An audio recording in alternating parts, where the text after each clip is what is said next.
On that committee, as well as the House Financial Services Committee meeting later today, that is Representative Ron Paul from Texas. Sir, thank you for being with us. You had an interesting exchange with the Fed chairman a few moments ago over the Great Depression. As you know, Ben Bernanke, a big student of the Great Depression, you say that we are in that period again. Why do you feel that way, sir? Well, I'm convinced we are because we haven't changed policy. We have a Federal Reserve System that increases the money and credit out of thin air. They give us artificially low interest rates. That's fixing a price of money. It causes the problems that we had in the 1920s, which created the Depression, and then we propped it up by trying to keep the system together. And that's exactly what we're doing now. The system is overinflated. The bubble has burst. And what are we doing? We're trying to keep housing prices up and stimulate building. But there are too many houses. That's the problem. So we really haven't learned a whole lot. And I know Mr. Bernanke has studied the Depression, but his conclusion is that we needed more credit. We needed more challenge. But today, it's much more dangerous because today, the more money and credit you create out of thin air, the bigger the challenge it will be to the dollar. In the 1930s, there was not nearly the challenge on the dollar as it is today.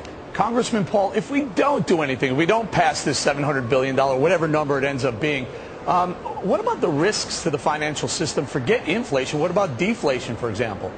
Well, I think the risk would be less because I think what they're doing now is creating a situation where every single person in this country is going to suffer with a dollar depreciation. That means the savings of every person. Today, the risk is Wall Street buying up assets that have no value. They call them illiquid. Well, they're illiquid because nobody wants them. Let the price go down and find out what's valuable and let people buy them. I mean, Lehman Brothers got taken care of, so treat it like Lehman Brothers. That's how AIG should have been taken care of. But this whole idea, and they threaten us, and they say, oh, if you don't vote for this, things are going to be much worse. Well, they don't know. They could be much worse if we do vote for this because we're perpetuating a system that's coming to an end. This is a system of total fiat money since 1971, and we have inflated drastically. The dollar will be on the ropes if we don't change our way, and yet all we're doing now is spending more money, running up huge deficits, and the Federal Reserve creating new money. I mean, $700 billion they've already created, and they created that out of thin air, and now we're coming along and we're going to appropriate $700 billion. We don't have any of that money, and we're not going to cut anything.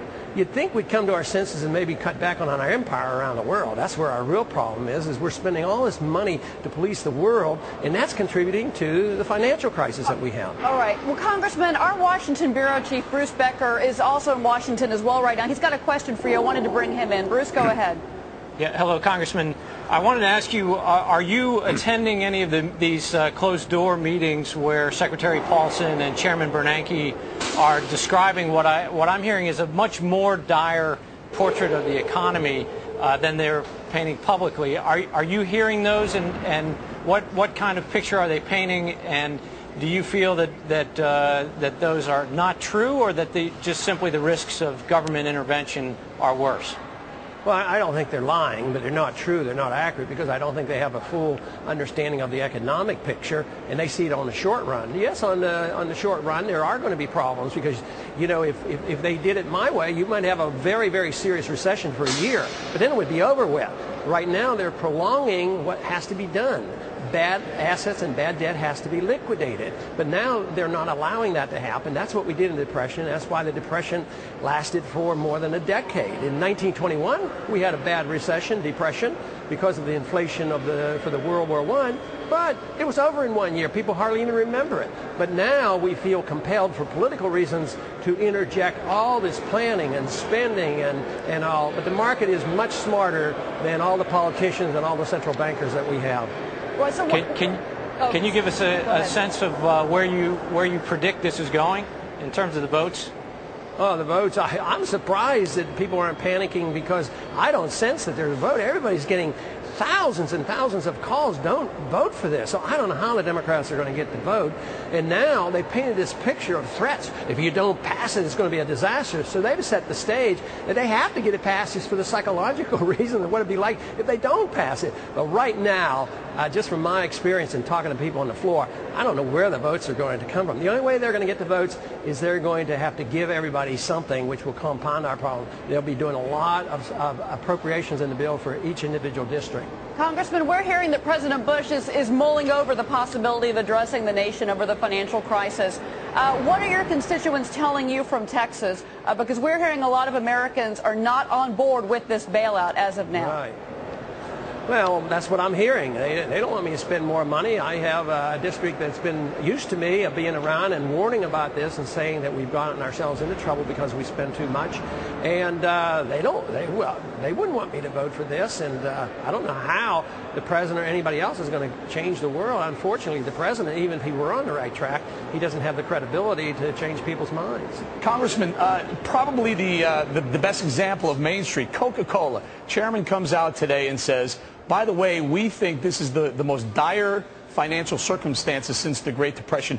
You know, when it trickles down to Main Street, how do you address it? How do you say we're going to walk away from this and take our chances with the market and see what happens with housing with Main Street?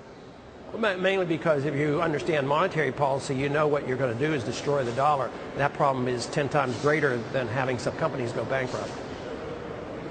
Well, let me ask you this. You were, of course, running for president. I mean, if you were president, if you were taking office in January, what would you do? What would you say to the American people to fix what has become a calamity in our financial markets and in our economy? I would allow the liquidation of debt, just like in Lehman Brothers. That debt was liquidated, and that was fine and dandy. I would announce that the spending would be cut, we'd be bringing our troops home, we'd live within our means, we would cut taxes, we would balance the budget, and we would restore order. And we would deregulate. We wouldn't add more regulations. We need to regulate by the market. Regulation is good, but it's regulation by the market, which means you liquidate bad debt, or you regulate by bureaucrats. Well, wait a minute. I'm sorry, Congressman, but wait a minute. Why not then, instead of pointing the finger at Wall Street that we're trading the securities, why not put more regulation on the mortgage industry, on appraisers? That's where this problem started 18 months ago. Why not go there? That's completely off track, because the malinvestment comes from the excess of credit, and it's not the lack of regulation. Enron, people came to the conclusion that there wasn't enough regulation, so we passed Sarbanes-Oxley, which has been very damaging to the business community. But Enron was taken care of by the market. The stock went to zero, and people were charged with fraud, and the people who charged them with fraud were local people in Texas. So the laws that you need to enforce are fraud laws. But the real fraud today is the Federal Reserve that debases the currency. That's where the fraud is. It isn't the lack of regulation. You can't have a bad system and think, oh, we're going to have brilliant regulators and prevent all the bad things, because inflation of the money supply and lower than market interest rates causes the trouble. You can't regulate yourself out of that problem. Yeah, but Congressman, real quickly, we don't have a lot of time. We want to get back to the hearings, but what is it that tells you that Ben Bernanke and Hank Paulson are selling us a bill of goods? I mean, why shouldn't we take them for what they're telling us? If we don't do this, we're going to be in a lot of trouble.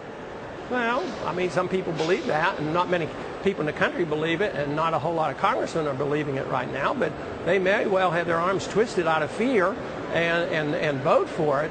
But illiquid assets are illiquid because the price is too high. To dump that on the taxpayer makes no sense. You want the prices down. My point, sir, is what's in it for them to bring this? I mean, if it's not that dire, why would they be here testifying yesterday and today and making such a case for it? Oh, they believe it. They believe it, but I don't think they have a clear shot at being credible. I mean, they've been involved in Wall Street. They've been involved with Goldman Sachs for a long time. So, but they've studied different economics. They haven't studied Austrian free market sound money economics. They're all Keynesians. They believe in intervention and planning and regulating and inflation. The system that is not viable, and this fiat system has been around only since 1971. A fiat monetary system never lasts. It always ends.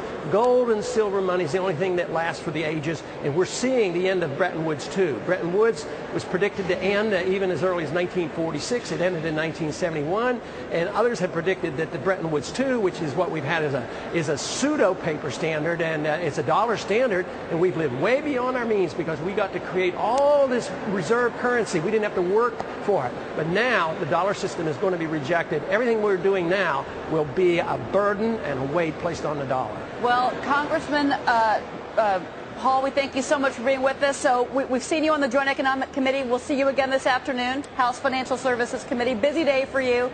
Thank you for being with us this afternoon.